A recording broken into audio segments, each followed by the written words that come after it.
Bon matin tout le monde, bienvenue à ce 84e épisode du Meeting des ventes du lundi. Mon nom est Simon Harvey et je suis stratège en développement d'affaires. Ce matin, on va recevoir Cindy Feltz de YAC. Mais avant, je veux souhaiter la bienvenue à ceux qui joindraient à nous pour la première fois. Merci de prendre un moment de votre journée, de votre semaine, de votre mois peut-être, qui sait, pour écouter le show. Découvrir ce qu'on fait ici dans le Meeting des ventes du lundi. Le principe est assez simple. Lundi matin, 8h, je suis live sur LinkedIn, YouTube, Facebook. Et par la suite, le show est redistribué sur différentes plateformes, que ce soit LinkedIn, YouTube, Facebook, bien évidemment, mais il est aussi disponible sur Spotify, Apple Podcasts, Google Podcasts et toutes les autres belles plateformes de podcasts que vous pouvez utiliser. Donc, sans plus attendre, je vais faire entrer Cindy. Bon matin, Cindy. Bon matin, Simon, ça va? Ça va super bien, toi? Yes! Good. Écoute, content de te recevoir dans le 84e épisode du Meeting des ventes du lundi. Merci d'avoir accepté mon invitation. Cindy, pour les gens qui ne te connaîtraient pas, tu fais quoi? C'est quoi YAC? Tu sais, si on faisait le 45 secondes pitch elevator. Ouais. First, merci Simon pour l'invitation, ça fait vraiment plaisir. Donc moi, Cindy, je représente mon entreprise que j'ai cofondée avec Nicolas Milo, on s'appelle YAC. Nous, qu'est-ce qu'on fait si je te fais vraiment la version hyper short? On est des gentils hackers, on vient hacker les entreprises, sauf qu'à la place de déployer un ransomware ou de voler des données, on vient remettre un rapport et expliquer comment est-ce qu'on est rentré pour éviter que ça arrive. Donc on est en cybersécurité et on se focalise vraiment sur le volet offensif.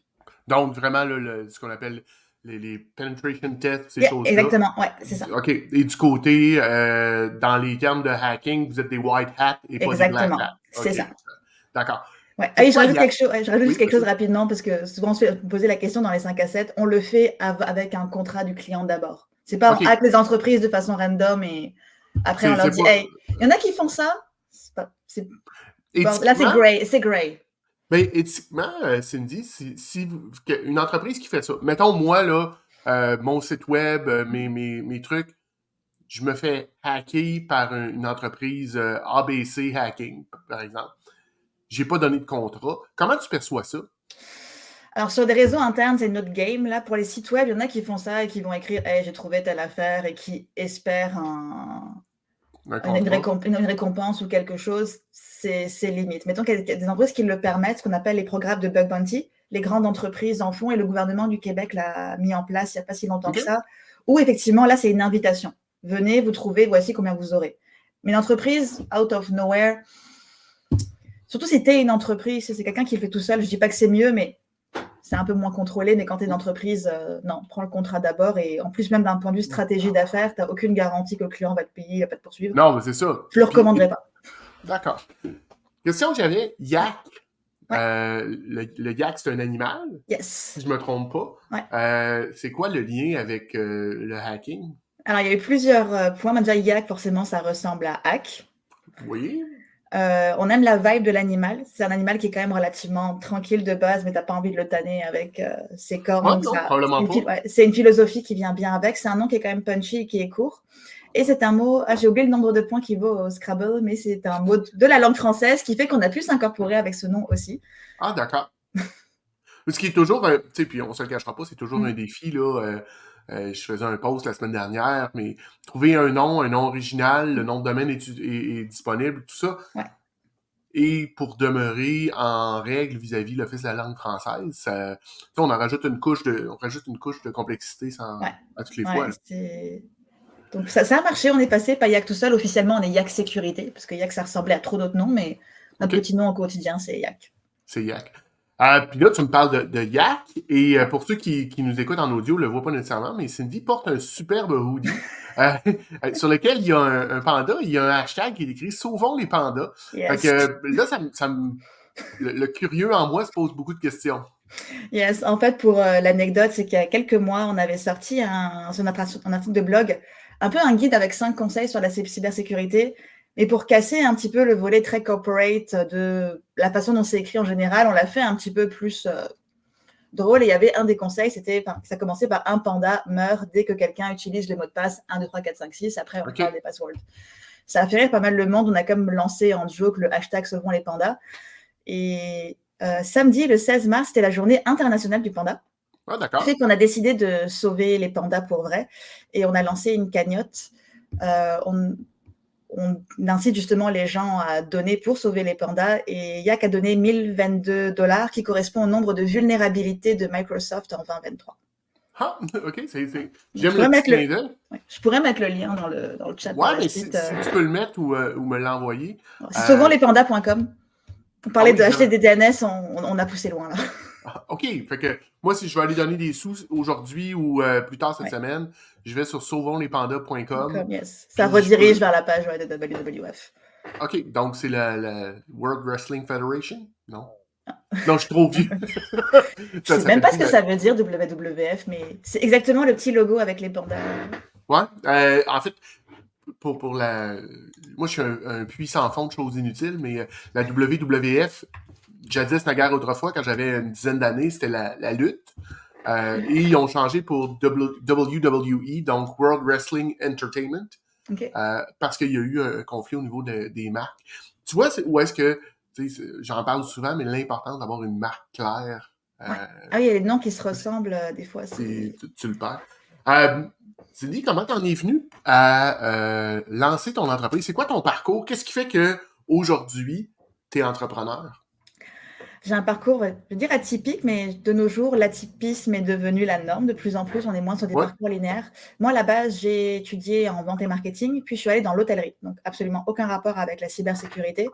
Pendant quelques années, j'étais aux ventes dans des hôtels plutôt 5 étoiles, etc., en vente, c'est-à-dire gérer les contrats avec les entreprises ou les événements sur place. Quand vous allez à des événements corporate, c'était ma job de l'autre côté d'organiser ça. Puis, je suis partie 1 an en Australie faire un Working Holiday Visa par rapport, mais je suis revenue, j'avais plus envie de faire d'hôtellerie. Je me suis perdue 1 an en automobile chez Audi. Expérience très difficile. Je tire mon chapeau, vendeur auto. On pense que c'est facile. En tout cas, l'expérience que j'ai eue, ça a été une de mes jobs les plus difficiles. Parce qu'il y a beaucoup de complexité. Puis, on se cachera pas, je sais pas comment ça se passe en France. Je sais qu'ici, t'as une chance. Le client rentre une fois dans une concession. Si tu réussis pas à sécuriser là ta vente, les chances que tu conclues sont quasi nulles. J'étais en véhicule neuf. Mon cycle moyen, la durée de vente était de 3 à 4 mois. Oh, quand même. Parce que c'est des ventes, c'est du neuf. En occasion, tu arrives, tu veux un char. Là, les gens commençaient à checker un petit peu pour leur renouvellement. Ils font je ne sais combien de simulations, de configurations. C'est nous qui faisions les reprises, c'est nous qui faisions les financements. C'était beaucoup de choses à apprendre en peu de temps. Fait que ça a été une expérience assez longue. Puis après ça, je suis arrivée au Québec. Ouais. Je suis retournée rapidement dans l'hôtellerie parce que ça a donné. Je me suis perdue un petit peu en bout de chemin à savoir ce que je voulais faire. Et j'ai voulu quitter les ventes parce que dans mon passé, ça a toujours été, surtout dans l'automobile, il faut que tu sois un requin. Ouais. Moi, vendre ma mère pour faire une vente, ça ne fit pas avec mes valeurs. Fait que j'ai voulu sortir de la vente. Les RH m'intéressaient. J'ai eu ma chance dans une start-up de sécurité, justement. Je suis rentrée là-dedans parce que le président avait compris qu'aujourd'hui, dans les TI, les RH, c'est de la vente et du marketing. Il faut que tu arrives à créer ton image de marque, à recruter. Et petit train va loin, je dis, hey, mais je peux prendre les ventes et le marketing aussi. Donc, j'ai pris au fur et à mesure. Donc, je suis restée là 4 ans. En cours de route, j'ai découvert la cybersécurité et j'ai découvert une passion. Ça m'a vraiment allumée. Fait qu'il y a à peu près presque 1 an, j'ai lancé. J'ai toujours voulu avoir ma compagnie. Ah oui? Ça a toujours été un projet, sauf que j'avais aucune idée quoi. OK. Donc, même jeune, tu savais que tu voulais être entrepreneur. Je savais juste pas quoi faire. OK. Puis, qu'est-ce qui t'a intéressé particulièrement au niveau de la cybersécurité? Qu'est-ce qui fait que c'est ce que tu fais aujourd'hui? La première chose que j'ai vraiment adorée et qui m'a interpellée, c'est que, comme dit, petit rappel, moi je viens de l'hôtellerie et de la restauration de luxe, qui est un des métiers qui est le plus décrit comme un métier passion. Ouais. En travaillant en cybersécurité, c'est la première fois où j'ai vu des gens aussi passionnés par leur job. Tu leur arrives avec un nouveau dossier à traiter, ils sont tout énervés, ils sont contents, ils travaillent. Oui, il y a la journée de travail, mais ils continuent à hacker le soir, les fins de semaine. Tu travailles avec du monde qui est vraiment passionné. Donc là, ça change complètement une dynamique, surtout, tu connais la vente quand tu arrives et que tu es genre, hey, j'ai vendu quelque chose, et que ça te génère de la job. En hôtellerie, je n'étais pas accueillie avec des roses, là. D'accord. Et là, ça a changé. Et la passion est communicative. Et surtout, mon partenaire, Nicolas, j'ai parti ça avec Nicolas Milo. Moi, je suis le volet business de la compagnie et Nicolas, c'est le volet technique hacker. Il m'a vraiment juste insufflé sa passion, c'est le voir aller. Ça. Donc, j'ai commencé à déjà forcément par mon expérience, c'est moi qui faisais les ventes, et de la vente en cybersécurité, c'est du conseil. Si tu sais pas quoi tu parles, tu n'as aucune chance. Donc j'ai vraiment appris sur le tas, je me suis formée on the side, et je suis juste tombée amoureuse de ce secteur-là, et c'est très important. Aussi, si on a une mission pour vrai, là, on protège des entreprises. On en a vu fermer, c'est pas drôle. Ah oui? Vous avez des clients qui ont... Pas des clients, mais dans la communauté, tu parles à du monde, et on donnait une conférence avec quelqu'un il n'y a pas longtemps, et il sait comment retenir l'attention de son auditoire quand il commence par « Depuis le 1er janvier 2020, j'ai fermé 11 entreprises au Québec suite à une cyberattaque. » Ça, c'est celle qu'on connaît et celle où est-ce que c'est su et connu que c'est une cyberattaque. Parce que, on se le cachera pas, Cindy, il y a sans doute un paquet d'entreprises qui sont attaquées, qui, en bon français, ferment leur gueule et 4-6 mois plus tard, passent en dessous. Normalement, il y a l'obligation, surtout s'il y a des données clients qui ont été perdues, il y a l'obligation de le dire. Oui. Mais même l'obligation, tant qu'on dit pas vu, pas pris, hein, comme on dit toujours. Donc, s'il y a des gens qui vont rien dire ou qui vont... Ou même qui ne s'en rendent pas forcément compte, c'est sûr qu'un ransomware déployé, tu t'en rends compte. Tu as tout qui est down, mais tu ne sais pas depuis combien de temps l'attaquant il est là. Si ça se trouve, avant de te mettre ton ransomware, il a pris toutes tes données, il a pris le temps, il a ramassé tout ce qu'il avait à ramasser, et quand il avait tout, bon, ok, maintenant on met la rançon. OK. Puis, c'est moins... Tu sais, pour les gens, c'est quand même nébuleux. Si on parle de cybersécurité, on se dit tous, tu sais, ben, moi, je suis une petite PME au Québec, j'ai pas de danger. Tu sais, le fameux « j'ai pas de danger, ça m'arrivera pas, j'ai rien qui a de la valeur ». Est-ce que c'est vrai, ça? Non. La problématique, c'est...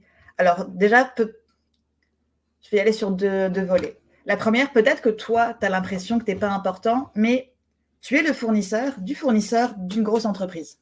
Excusez-moi. OK. Si tu es le petit, les hackers, ils veulent aller au plus simple. Ils vont chercher c'est quoi le maillon faible de la chaîne d'approvisionnement. Ils savent, je veux dire des bêtises, ils se doutent que Bombardier, ils ont une sécurité plutôt top notch. Ouais. Mais peut-être que le petit fournisseur qui vend des vis à Bombardier, bah, peut-être que lui, il est complet, c'est une passoire, mais il a des accès. C'est que first, tu peux être visé pour aller toucher un de tes clients. Et c'est d'ailleurs pour ça que je suis convaincue qu'il y en a beaucoup qui ragent et qui sacrent, parce qu'ils se font demander des requis de sécurité qui n'ont pas d'allure à la taille de l'entreprise qui sont pour faire affaire avec des grands donneurs d'ordre, mais c'est pour ça. Si on regarde la presse, quand il y a des grosses fuites de données, etc., ou des attaques, il y en avait une avec c'était Post Canada, où tu avais tous les articles, c'est écrit Post Canada, mais quand tu lisais l'article, tu voyais que ce n'était pas eux, c'était un des fournisseurs qui avait été hacké. Mais c'est eux qui finissent à la une, ça les tente pas, et qui durcissent vraiment beaucoup. Donc là, tu peux être ciblé, pas pour toi, mais pour attaquer un autre. Et l'autre affaire, c'est comme les phishing que vous recevez. Ils pêchent à la dynamite, les hackers. Ils envoient at large. Ah, il y en a un qui a pogné, ok, ils y vont. Et si c'est facile et que ça leur prend 2 secondes, ils vont le faire. OK, dans le fond, ma vision des choses, j'ai déjà, tu sais, jasé de ça avec mes parents. Tu sais, mes parents, c'est des bons boomers, là, mi-soixante-dizaine, et des mots de passe parfois un peu douteux, là. Il y a des gens mi-vingtaine qui ont des mots de passe douteux. Fait que oui. D'où le hashtag sauvons les pandas. Les passwords, c'est la pire affaire en ce moment. Mais, dire, mon père dit, il n'y a pas de danger, mais là, non, c'est des robots, c'est des scripts qui tournent, qui essaient un paquet d'affaires, puis quand il en pogne un, ça, c'est flagué. C'est pas le hacker, comme on voit dans les films, qui a décidé qu'il allait hacker ABC Entreprises du Québec, puis il rentrait dedans. Il a envoyé un robot. Le robot a perçu une vulnérabilité, puis là, c'est là qu'il le sort. C'est ça? Oui, c'est ça. Et si je peux donner un conseil à ceux qui nous écoutent, je vais être tannante avec les passwords, et je sais justement que c'est la partie la plus tannante, mais c'est parce que c'est vrai. J'ai un mot de passe long même qui est super compliqué, mais je le mets partout, ça ne marche pas. Parce que justement, il y a beaucoup de fuites de données, et ça, ce n'est pas votre faute, je vous l'accorde. Il y a eu LinkedIn, les gros... Si vous savez votre mot de passe partout, les hackers, ils vont récupérer le courriel et votre password, et ils vont l'essayer partout. D'où l'importance d'avoir des mots de passe séparés. C'est sûr que humainement, ce n'est pas possible, mais il y a des gestionnaires de mots de passe. Tout à fait. Moi, j'ai découvert ça dans les dernières années. Je vais dire, je sais pas où tu la positionnes dans ton univers, mais Emeline Manson, moi, m'avait parlé à un moment donné de Bitwarden, que j'ai ajouté à mon coffre à outils. Et, tu sais, pour moi, ça m'a sauvé Ah non, mais ça, les gestionnaires de mots de passe, ça a l'air effrayant. C'est sûr que la mise en place peut être un petit peu longue. Bitwarden, Ouais. l'avantage, effectivement, c'est qu'ils ont une offre gratuite. Nous, on pousse Mhm. beaucoup One Password pour les entreprises. Entreprises canadiennes, oui, elle est payante, mais ça vient avec des coffres en privé OK. pour la famille, etc. Et Bitwarden, c'est très, très bien. Sur le temps qu'on nous dit qu'on a un gestionnaire de mots de passe, on est là. Et que vous Ben, déjà l'utilisez. ça. Mais même en UX, ça, moi j'ai un iPhone, j'ai jamais essayé sur Android, mais je pense que c'est la même chose. Tout se fait automatiquement. Ils te proposent des mots de passe, ils les rentrent automatiquement, même le tout est fait. Juste en expérience et en facilité, ça te simplifie la vie pour vrai. Non, ben, Plus moi, jamais je reviens en arrière. Hein. non, moi tu sais, puis comme je te disais, Bitwarden, j'ai un Android, ça se fait, tu sais, Parfait. j'y vais avec mon pouce, ça débarre, ça se rentre. Puis j'ai des mots de passe. Je pense que j'ai mis partout, c'est du 24 caractères. Écoute, j'ai aucune Ah, t'es idée. Là. parfait. Si Là, je je les perds, connais pas, mes mots de passe. Je les connais pas. J'en connais un. Celui-là je, de mon je- My Password. mon master, qui Ouais, est aussi ouais, ça de long, puis mais, trouve-le ouais. avant de. Je devrais pas dire ça en ondes comme ça. Là. Des fois qu'un un hacker décide parfait, mon grand, je vais le trouver. À moins que c'est Euh, vraiment quelque chose qui est très. Genre une phrase qui t'est propre, 24 caractères, c'est ouais, impossible. non, c'est ça. C'est ça. Mais les paraphrases, c'est des bons moyens de se rappeler des phrases. Tu mets. Ça va C'est être quoi une le para? phrase, une paraphrase où tu t'écris une phrase carrément. Ouais, Une phrase, tu vas la retenir facilement, mais ok, ça fait une longueur qui est incroyable. ok. Ou plusieurs mots côte à côte. Ça, c'est Ah plus ouais. pour retenir le mot de passe principal, mais s'il vous plaît, ouais, prenez des gestionnaires de mots de passe. Ça va Fait vous que, sécuriser, ça va vous simplifier la vie. Et pour ceux qui ont des employés, fournissez-les à vos employés. Parce que c'est bien beau de leur dire à tout qu'il faut des mots de passe complexes, différents, etc. C'est pas des robots, ils vont pas s'en rappeler. Donc si vous leur imposez mhm. ça, vous risquez d'avoir un document Excel avec des mots et passwords que tu veux absolument pas. Donc il faut leur donner des Oh, moyens de le oui, faire. effectivement. Tu sais, t'as un bon point en disant, parfait, ben là, moi, j'ai un paquet de mots de passe compliqués, mais plutôt que de payer 3,99 par mois, mon gestionnaire de mots de passe, je vais avoir un beau fichier Excel sur mon, Ah ben, ça, vous avec faites tous mes hacker, mots. vous cliquez sur un phishing, vous venez d'offrir le jackpot au hacker, il a genre, oh waouh, j'ai tous ces mots de passe, malade. Mhm, Non, honnêtement, c'est pas mhm. je préfère encore le Ouais, calepin que le Excel. tant qu'à ça. Puis, moi, je dis souvent, où il y a de l'humain, il y a de l'humainerie. Est-ce que je me trompe? En cybersécurité, le point faible partout, c'est rarement la technologie, c'est généralement l'humain qui interagit. Ben, c'est forcément l'humain, parce que même si on prend la technologie, c'est des humains qui la configurent. Ouais. Nous, par exemple, pour donner un idée sur comment est-ce qu'on fonctionne, et là, je vais parler des tests d'intrusion qu'on fait sur les réseaux internes des entreprises. Pas les sites web, c'est vraiment ton réseau, ton entreprise. Nous, ce qu'on fait, c'est on fait des scénarios d'assume breach. On assume que Ginette à la compta, elle a cliqué sur le lien, elle n'aurait pas dû. Ginette n'aurait pas dû cliquer sur le lien. Mais logiquement, si le réseau est bien configuré, l'attaquant pourra faire des dommages uniquement sur ce que Ginette a accès. Donc, ça Mhm. devrait être quand même limité. Malheureusement, à date, nous, on a 100% de compromission de domaine. Ça veut dire qu'en attaquant quelqu'un à la compta ou à la réception, on est capable, ce qu'on appelle escalader nos privilèges, donc devenir administrateur d'autres systèmes, et on se rend à ce qu'on appelle contrôleur du domaine. Le domaine, c'est ce qui gère toute ton entreprise. Et c'est Mhm. là où justement on peut déployer un ransomware. Parce que c'est pas vrai que le hacker il rentre dans chaque ordinateur et il Non. déploie son ransomware. Il arrive tout en haut et il pousse ce qu'on appelle une règle de GPO qui vient juste dire je veux que tous les ordinateurs ils exécutent tel programme. Et c'est comme ça. Mais ça reste Ouais, de l'humain, parce que sinon, les mots de passe. Souvent, on compromet avec des mots de passe qui sont mots de passe par défaut, réutilisés, un Excel qui traîne quelque part où ça ne faudrait pas, des mhm. configurations qui n'ont pas été faites correctement, ou qui n'ont Ouais. jamais été modifiées de base. Ça reste justement de l'humain. Tu as beau avoir une super technologie, et ça aussi, il y a beaucoup de produits de cybersécurité maintenant, c'est rendu un monde absolument incroyable, personne ne peut Mhm. s'y retrouver. Avant d'investir des milliers, je ne sais combien de centaines de milliers pour avoir tous les produits, il y a beaucoup d'hygiène de base. Commence par ton hygiène de base.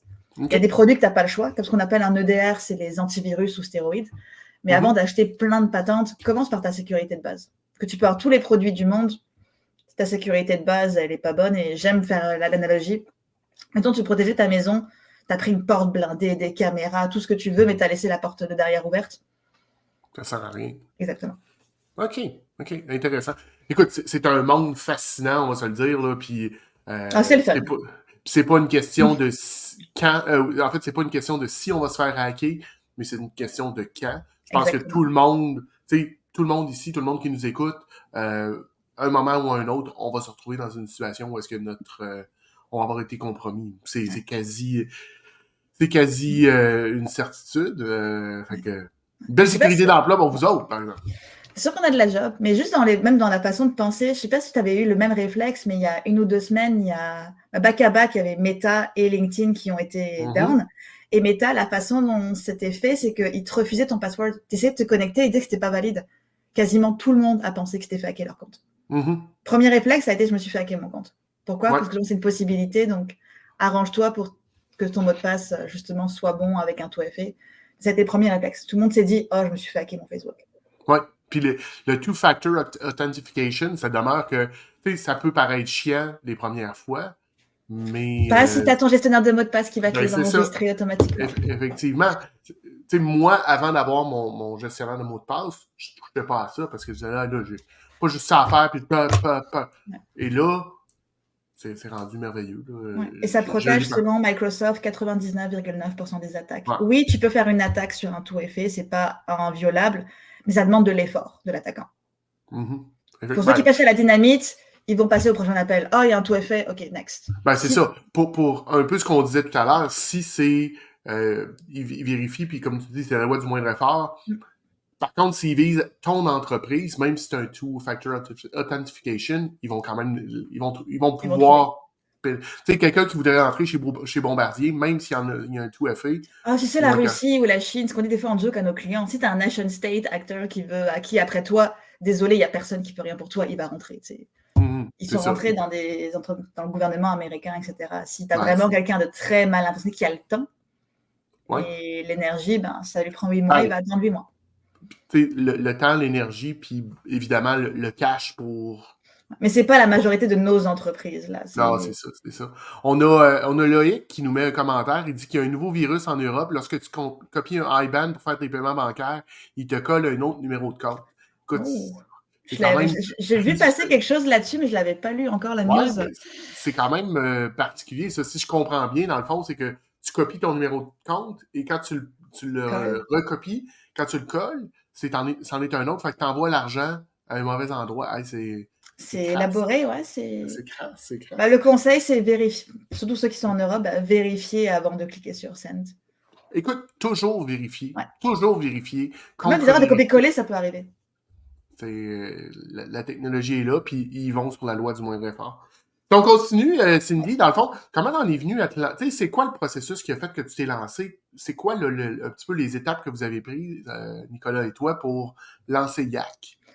D'abord, forcément, ça a été de qu'est-ce qu'on fait exactement, puisque la cybersécurité, c'est très large. Nous, on a fait le choix de vraiment se spécialiser. Il y a plusieurs raisons. First, effectivement, par rapport à notre duo, Nicolas est sur la sécurité offensive, on n'est pas sur les autres aspects.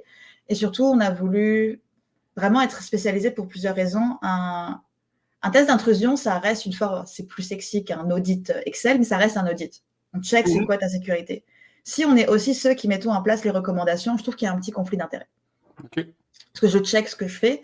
Et aussi, en étant très spécialisé, tous nos investissements, que ce soit en licence, en produits, en formation, on peut le mettre à une seule place. Notre objectif, c'est vraiment d'être excellent dans ce qu'on fait. Plus tu fais de choses, à moins d'avoir une équipe de 100 personnes en partant. Mais quand tu es petit, si tu veux tirer partout, tu mets... Tu peux pas mettre autant de budget partout et d'investissement, donc tu montes tranquillement. Si tu te spécialises sur quelque chose... Puis, tu sais, on en parlait avant le show, le cash flow is king. Ouais. Tu sais, quand tu es une PME, une start-up, tu n'as pas des ressources financières illimitées, donc tu dois les mettre aux bons endroits. Il faut que tu sois stratégique. Si tu essaies d'être trop généraliste, de ce que j'entends spécialement dans votre domaine, c'est qu'il y a tellement de choses que vous devez à payer que vous êtes juste en micro-surface. Ouais, non, là, c'est un petit peu, quand on regardait pour les outils, c'est sûr qu'on pas forcément sur des outils à 100 000 par année, comme des très, très grosses entreprises peuvent le faire, mais parce qu'on a juste besoin de certains outils, on dit, OK, on va prendre tel outil parce qu'on sait qu'il est meilleur. OK, il est plus cher, mais l'un dans l'autre, ça fait du sens. Et pour nous aider aussi là-dessus, on est allé chercher des financements, que ce soit avec Futurpreneur ou avec Evol, pour avoir justement, en partant, du cash flow disponible, ce qui permet d'alimenter la croissance sans stresser à chaque mois Donc, de est-ce que... si on va dans ce processus-là, Ouais. parce que c'est la première fois que j'ai un invité qui me parle de ça, Yes. comment est-ce que vous êtes pris, là? Vous avez monté votre plan d'affaires, Ouais. vous êtes allé rencontrer les gens de futurs preneurs de Evol, puis Ouais, on dit parfait. faut arriver prêt. C'est dans le sens où, quand on les a contactés, on avait un plan d'affaires d'une 30aine de pages rédigées avec les deux disent qu'est-ce qu'ils veulent, mais qui est vraiment très monté. Et Mhm. l'avantage, c'est que souvent, quand je parle à du monde qui part en affaires, ton plan d'affaires, il est dans ta tête ou sur une one-pager. Là, vu qu'il faut Ouais, que tu le défendes, en faisant cet exercice-là, tu viens aussi préciser. Parce que tu sais, ouais. ils te demandent une étude de marché. Donc, il faut que tu les fasses. Et pas juste, Mhm. je pense que, à mon avis, il y a un moyen. Donc, c'est un bel exercice et il te demande un prévisionnel de 24 mois. C'est quoi tes D'accord. dépenses, c'est quoi tes ventes que tu estimes faire. Puis après, effectivement, tu assignes un coach au début qui va te challenger un petit peu sur tes documents. Quand il considère que c'est bon, tu es prêt, ton dossier il est solide, là tu passes au jury. Et après, OK. il prête de l'argent. Il te prête de l'argent. C'est un Puis, prêt, c'est sur des financements, c'est pas des subventions. Il faut le rembourser. OK. D'accord. Donc, vous avez financé votre fonds de roulement au Voilà. départ. C'est ça C'est que je ça. comprends. Ouais. Et là, ça vous a permis d'acheter des outils. Ouais, d'acheter des Euh, outils, de moins se poser la question, parce que on est dans le meeting des ventes. Hein. Le développement mhm. des affaires, c'est le nerf de la guerre. Il y a du Mhm. développement d'affaires gratuit, mais aller à des événements, sponsoriser d'autres événements, ça demande de l'argent. Donc, Ouais. si tu attends, tu as besoin de ça pour générer des leads, si tu attends d'avoir fait des ventes pour te payer ces dépenses-là, c'est un petit peu un cercle vicieux. Là, ça permet de dire, OK, on peut investir dans le développement d'affaires, ce qui va à terme générer Donc, ça te de permet l'évidence. d'appuyer sur l'accélérateur beaucoup plus Voilà, rapidement puis exactement. d'avancer. De moins se poser la question tout le temps. Parce que effectivement, tu sais, on va se le dire, faire du réseautage, faire du développement d'affaires, oui, comme tu as dit, il y en a du gratuit, mais si tu veux que ça rapporte rapidement, ça prend du cash. Donc, Ouais. vous, C'est rendu cher, hein, les événements de réseautage. ben, puis faut en faire, tu sais, j'en parle souvent, mais Sylvain Boudreau dit que lui, il en fait 3 par mois. Je sais pas, toi, ce que tu fais de ce côté-là, côté réseautage, mais Ça dépend. à 3 par mois, mais qu'on le met à, tu sais, c'est pas énorme, mais c'est 50, fait que 3 fois 50, c'est 150, plus, Ah ouais, je vais à un événement semaine prochaine. Mes deux événements du mois de mars, c'est plus de 200 pièces chaque. ben c'est ça, Ça va vite. ça va vite. Qu'est-ce que tu fais justement comme réseautage? Tes clients, tu vas les chercher où? Ton développement d'affaires se Ouais. fait comment? J'ai choisi, on va dire, deux cercles qui, pour moi, font le plus de sens. Il y a la Chambre de commerce française à Québec. Oui, Et en plus, l'avantage, c'est qu'on s'est revu, réaperçu de nous-mêmes, c'est que ça ouvre les portes à la Chambre de Lévis, de Québec et à la Jeune oui, Chambre de Québec. Donc, je trouve ça intéressant. C'est des beaux événements. Les gens qui sont là, c'est vraiment des bonnes personnes. Est-ce que j'ai trouvé des leads directement par rapport à ça? Pas forcément. Mais tu fais des rencontres, tu connectes. Et j'ai exact. quand même rencontré des gens vraiment intéressants et pour des collaborations potentielles. Et l'autre événement, c'est que nous, on travaille beaucoup avec le manufacturier. Oui, Donc, je suis présente à tous les événements de la STIC. OK. J'ai oublié ce que ça voulait dire, les lettres, mais c'est un regroupement de manufacturiers. D'accord. Puis, est-ce que tu vois dans les trucs comme, je sais que ça s'en vient dans les prochaines semaines, là, le salon industriel, je sais pas, il doit être Je crois que c'est à Drummondville, celui-là à en avril. Drummondville cette année? Je me suis inscrite, toi. Je vais y aller D'accord. en. Je suis pas exposante, que je suis jamais allée, mais je vais me visiter là-bas et voir effectivement ce que vaut OK. l'événement. Et pourquoi OK. pas Donc, exposer un jour. là, ça m'amène une question. Ouais. Dans votre business, tu dis que vous êtes spécialisé dans le manufacturier. Allez-vous jusqu'à faire de la cybersécurité sur le IoT? On aimerait ça, mais les entreprises ne sont pas rendues là. OK.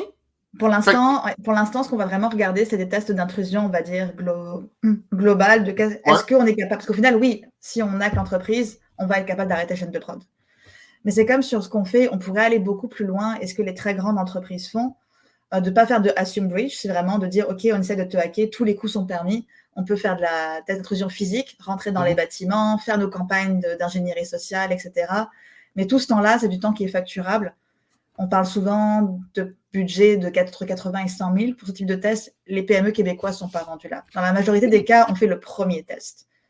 Elles ont déjà assez à faire à l'issue du De rapport. ça. Si on arrive avec ça de vulnérabilité à corriger, ils ne vont juste pas le faire. On est Mhm. plus en mode itératif. L'IoT et l'OT, oui, on est capable de le faire, on veut s'en aller là, mais pour l'instant, les entreprises ne sont pas rendues. Non, ben, effectivement, là, je pensais pas. C'est sûr que ça monte vite. Je veux dire, et avec ce que tu viens de dire là, si on fait une campagne de financement, mais une campagne de phishing, tu vas sur les réseaux sociaux, il y a plein Et de ça, choses. payes le temps d'une personne, imagine le temps que ça prend de faire tout ça. C'est pour ça que c'est très cher. Mhm. C'est que, justement, tu as tout le temps de recherche sur l'information. Nous, en faisant des scénarios assume breach, on estime qu'on a fait tout ça et on a réussi. Quelqu'un qui a OK. le temps, il va trouver ce genre d'informations, surtout quand tu es rendu à ce niveau-là. Donc on sauve ce temps-là et on se concentre directement et on donne plus de valeur de cette manière-là. OK. OK. Intéressant. Puis, dans le fond, mais si je reviens, dans le fond, c'est ton développement d'affaires, tu le fais sur ces 3 pôles-là? Ou comment tu t'y prends pour trouver un client? C'est qui ta clientèle? Tu m'as dit le manufacturier, mais c'est quand même large. Est-ce que tu as des Entreprise de secteurs? 100 employés, en général, ça va être Ouais. entreprise de 100 employés et plus pour que OK. notre test d'intrusion ait on va dire un rapport valeur-coût intéressant. On peut le Mhm. faire pour des plus petites. Ça peut être intéressant, mais souvent, elles sont encore plus loin en plus dans leur maturité et j'estime qu'ils ont d'autres choses à mettre en place en cybersécurité d'abord, avant que OK. ça vaille la peine. Là, c'est manufacturier. On travaille aussi beaucoup avec des startups pour tout ce qui va être développement d'applications SaaS. Toutes les Mhm. applications qu'on voit en ligne, il faut Ouais. les sécuriser et souvent, ils se font challenger par les investisseurs. S'ils travaillent dans la santé, ils ont besoin d'avoir des certifications spécifiques avec des requis de sécurité. Donc, c'est pas mal les deux angles. On peut Mhm. travailler avec tous les autres types d'entreprises. On a travaillé avec des villes, avec des entreprises dans d'autres domaines d'activité. Là, j'ai comme pas d'exemple qui me pop tout de suite. Ouais, pas de problème. Mais mettons que notre effort de développement d'affaires, on le met là. OK. OK. Après, oui, c'est beaucoup de Puis, références pour notre développement d'affaires. On a de la chance d'avoir beaucoup de personnes qui nous réfèrent des clients. donc, le fameux bouche à oreille. Une C'est ce qu'il entreprise y a a de fait meilleur. affaire, c'est qui a fait affaire avec Yak, dit Mm. à son body, écoute, appelle-les. Moi, je pensais que j'avais pas de problème, puis ils ont trouvé ça, ça, ça. Fait que c'est comme ça que Exactement. c'est comme C'est là ça où que le tu dis. réseautage, je le vois de même. C'est pas forcément de trouver un client, mais à force de parler à du monde, quelqu'un va entendre parler d'un besoin et va te pas. OK. C'est un Il va aller vers. beau effet boule de Puis, neige, ouais. travailles-tu en partenariat? Est-ce qu'il y a une partie, tu sais, parce que vous êtes hyper niché, est-ce qu'il y a des entreprises avec lesquelles tu travailles qui vous aident, qui vous demandent Yes. sur des Ouais. contrats? Ça, c'est quelque chose qu'on n'avait pas mis dans notre plan d'affaires, on l'avait sous-estimé. Mais comme on est super spécialisé, il y a des entreprises en cyber ou en TI en général qui font pas de test d'intrusion. Mais c'est délicat d'aller demander à quelqu'un d'autre qui fait aussi leur service. Il y a un volet conflit d'intérêts Ouais. potentiel. Moi, si tu me réfères un pentest et que tu fais la loi 25, j'en toucherai pas à ta loi 25. C'est pas notre corde. Donc, on a créé des partenariats comme avec Efficio ou Assurance IT, par exemple. OK. Justement, on est en mode référencement. On s'entraide, on fait des dossiers ensemble. Parce que nous aussi, on est très spécialisés, mais j'aime pas ça juste dire non à un client. Mhm. Dire non, je le fais pas, mais voici une entreprise en qui j'ai confiance, on a déjà travaillé avec eux, ils ont des beaux résultats. Donc, on crée OK. comme un écosystème. Oui. Et chacun a sa spécialité, chacun est très bon dans ce qu'il fait et on se réfère. On le Ça voit permet aussi. on le voit de plus en plus, ce modèle d'affaires-là, de hyper spécialisation dans je fais une chose, je la fais très, très, très bien. La case à côté, j'y touche pas, mais j'ai un partner avec qui j'ai des relations d'affaires que je connais très bien qui peut le faire. Ouais. Et en référencement, parce que le fait je trouve que de vendre le service de quelqu'un d'autre, on est bon, on connaît ce qu'on fait. Donc moi, je préfère dire, hey, tu qualifies le lead, t'envoies pas n'importe quoi, mais Mhm. tu qualifies le lead, tu l'envoies, la personne, elle gère sa vente. Parce que c'est eux qui connaissent leur produit, c'est moi qui connais mon produit. Donc je pense que ça. Et le client, il fait sa décision tout seul. Tu sais, même si on peut référer plusieurs personnes pour qu'il y ait du choix, on va le faire avec plaisir aussi. OK? Mais ça permet de garantir, quand même, de conseiller, de rendre service à la personne qui te demande une question. Mais tu restes dans ce que tu sais faire. Oui, ben c'est ce qui est c'est un beau modèle d'affaires en soi. Cindy, Mhm. dans ton parcours entrepreneurial, qu'est-ce que Yes. tu dirais qui t'a le plus aidé? Qu'est-ce qui t'a aidé à te développer? À avoir touché à tout, OK? que ce soit dans ma dernière expérience, j'ai bâti l'équipe, j'étais une des premières employées et on s'est rendu à plus de 20, fait que tout le volet Mhm. RH, recrutement, on partait de rien, fait que même l'offre de service, tout créé, pareil pour le marketing. Et je le volet comptabilité que j'avais moins, mais on se fait accompagner pour ça. Donc c'est le fait d'avoir déjà touché à tout, d'avoir travaillé dans différentes industries. Dis-moi, j'étais en OK? hôtellerie, en automobile, je ne l'ai pas dit tantôt, mais j'ai fait un crochet par l'ingénierie. J'ai voyagé voyagé et travaillé dans plusieurs pays dans le monde. Donc le fait Mhm. d'avoir touché un petit peu à tout, j'ai une facilité à connecter aussi le volet enjeu d'affaires. Parce que des fois, OK? une des difficultés dans n'importe quel domaine technique, c'est que les gens qui sont très bons en technique ont moins le volet réalité d'affaires. Mhm. Nous, on a les deux, que ce soit par mon expérience ou même Nicolas, on le décrit souvent comme l'entrepreneur tech inversé. Il a d'abord été entrepreneur dans des domaines qui n'avaient pas rapport avec la tech et il a découvert la tech plus tard. Et qui comprend aussi très bien la réalité business. Donc, on adapte nos recommandations aussi par rapport à ça. On sait c'est quoi ce que le client y vit. Quelles questions poser si on ne le sait pas. OK, intéressant. Donc, une certaine versatilité, puis une ouverture de tes connaissances qui fait que tu considères, tu sais, en fait, on va dire ton parcours atypique où tu es rendu aujourd'hui fait que tu considères que tu es une meilleure entrepreneur. Ouais, et que j'ai toujours été team prise de risque. J'ai pris beaucoup de risques dans ma vie, fait que c'est pas quelque chose qui m'inquiète. Que ce soit en immigrant 3 fois ou 3 fois. Australie, pas. 2-ish, une c'était quelques mois, mais j'ai vécu à Madrid, j'ai vécu en Australie, j'ai vécu ici. Et à chaque fois, t'arrêtes tout et tu repars. Ouais, c'est de sortir de sa zone de confort. Là. Je veux dire, si les gens l'ont pas remarqué, tu l'as dit tout à l'heure, tu es française, aller vivre en Australie. À ma connaissance, l'Australie parle anglais.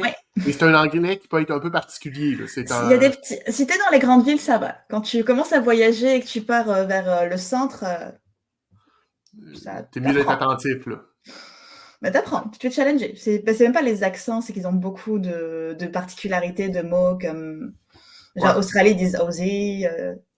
Barbecue, c'est Barbie. Il y a tout qui est abrégé. Afternoon, Arvo. Il y a plein de petits mots. Au début, t'es là, quoi? Mais avec le temps...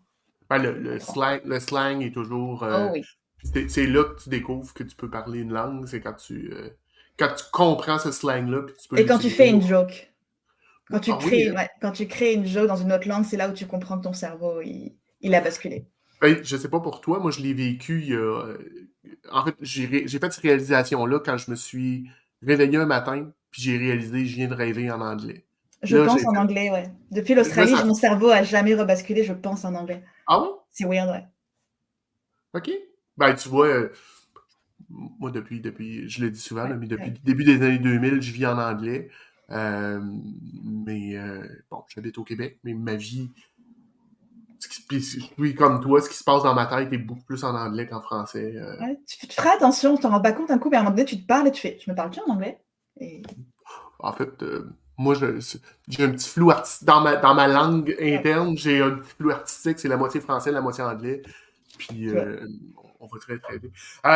Y a-t-il d'autres choses que tu as faites que tu considères qui ont été des avantages qui t'ont aidé à progresser rapidement? Le réseau. On en revient toujours à la force du réseau, c'est d'être bien entouré. Comme dit, ça a été des gens qui nous ont conseillés dans notre développement, qui nous ont encouragés sur le fun d'avoir du monde qui te pousse et qui te dit « Vas-y, t'es capable » et à qui échanger. Et aussi, si on a réussi, c'est qu'on avait quand même beaucoup de contacts à la base et des clients, on en a eu avant notre lancement officiel. OK. Donc, c'est ce que je recommande aussi beaucoup. On en revient au réseautage et au développement d'affaires. Et c'est pas des gens que j'aurais pensé qui pourraient m'aider avant. Tu rencontres du monde et on minimise ça. Et là, je parlais du Québec, je réseautais beaucoup moins en France, mais on a une belle communauté. Les gens s'aident par nature. Aide les autres et les gens vont t'aider. J'y crois. C'est quand tu donnes un nouveau projet, j'étais impressionnée par le nombre de gens qui voulaient nous aider, même en cybersécurité sur la communauté. Parce qu'au final, on ramène un énième compétiteur. Tu sais jamais comment ça va être accueilli. Il y a plein de gens qui nous ont encouragés, qui nous ont aidés, même des compétiteurs. Donc, je trouve ça beau, en fait, de justement avoir cette vibe et s'aider les uns les autres à monter. Surtout en cybersécurité, il y a de la place, là. On n'est pas rendu à un marché extrêmement saturé où tu es « Oh non, si toi tu vends, moi je perds des parts de marché ». Il y a beaucoup d'entreprises qui n'ont encore rien fait en cyber au Québec. Le gâteau, il est assez grand pour tout le monde. Ça demeure, malgré que, tu sais, bon, le web, puis ça fait 30 ans que... Ça fait 25-30 ans que ça roule. Par contre, ça demeure une réalité relativement nouvelle. Comme conscientisation, ça fait pas des années qu'on parle de cybersécurité.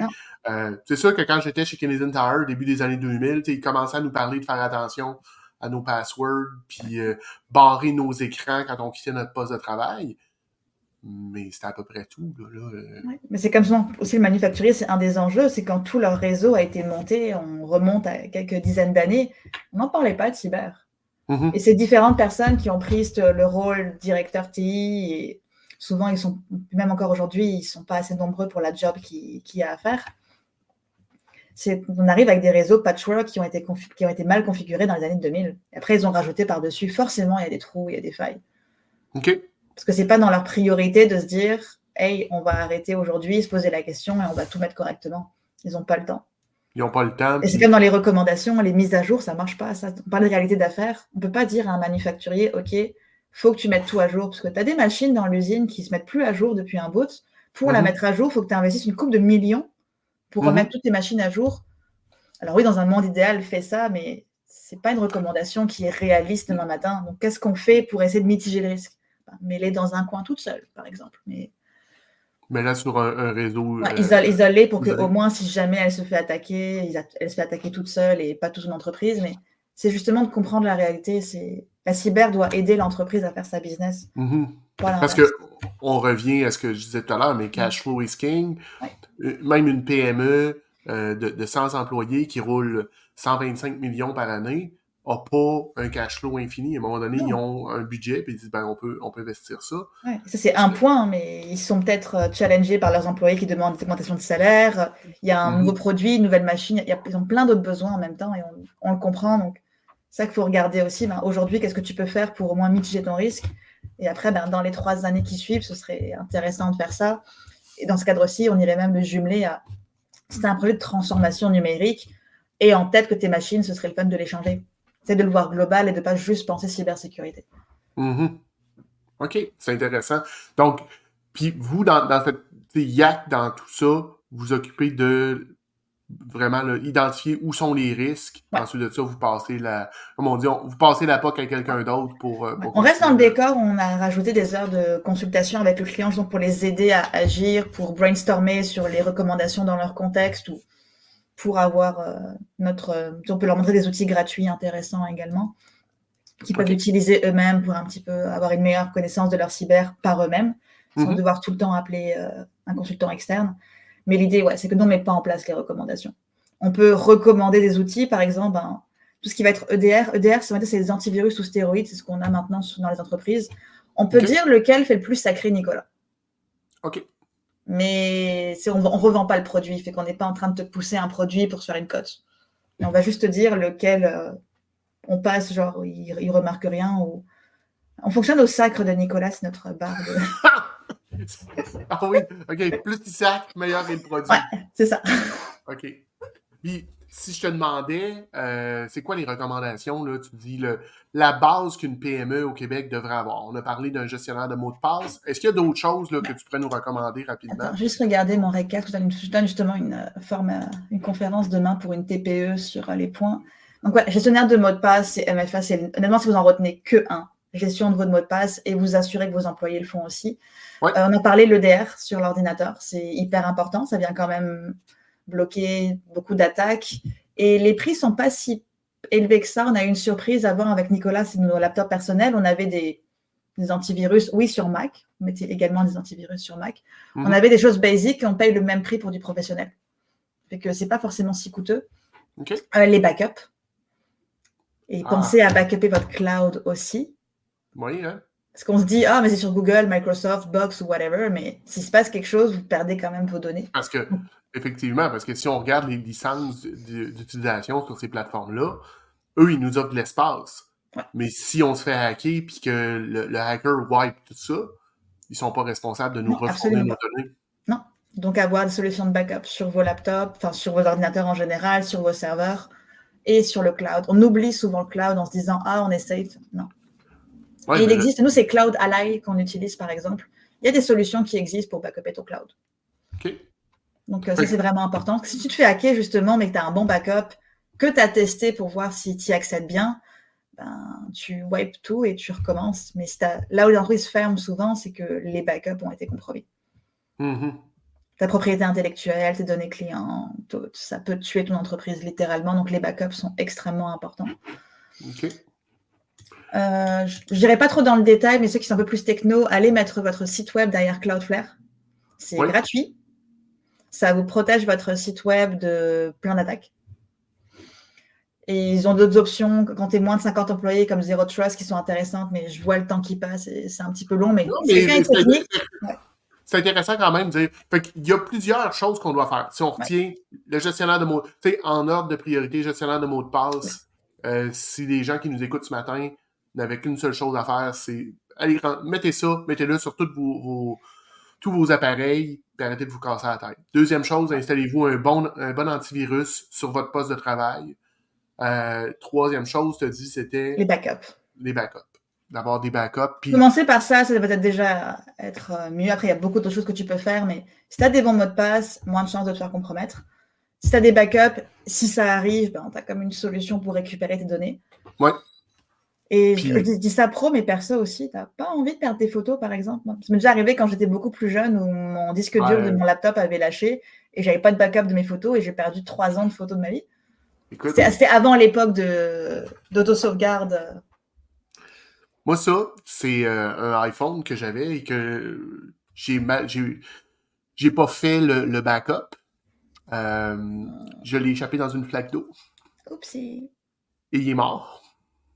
Et j'avais un paquet de photos. Tu sais, fait que grosso modo, j'ai 1 an de photos que j'ai pas nulle part. Ouais. Ça m'est arrivé. Déjà, c'est pas business, mais c'est plate. Nos photos, on y tient. C'est Parce plate. que tu peux pas les refaire, tes photos. Non, le voyage de moto, Non. les photos sont Oh. disparues. Oh. C'est plate, mais c'est ça. Donc, ouais, pro et perso, faites vos backups, ayez des bons mots de passe. Et là, s'il y a une adresse courriel, s'il y a un compte à sécuriser, plus que tout, c'est votre adresse courriel. Ah oui? Ouais. Parce que si tu vas sur n'importe quelle plateforme, Facebook, LinkedIn, whatever, tu sais, il y a un petit bouton « J'ai oublié mon mot de passe ». Mm-hmm.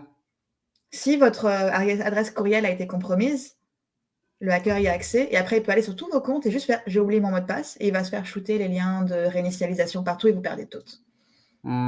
La banque, je ne le dis pas parce que les banques vous obligent dans tous les cas à le faire. Fait que vous n'avez comme pas le choix là, d'avoir des mots de passe et du tout est fait. Mais votre adresse courriel principale, c'est extrêmement important. C'est un must. Cool. Écoute, merci Cindy. C'était super intéressant d'apprendre sur ton parcours, mais d'apprendre aussi sur le domaine. Je pense que on pourrait en parler pendant des heures.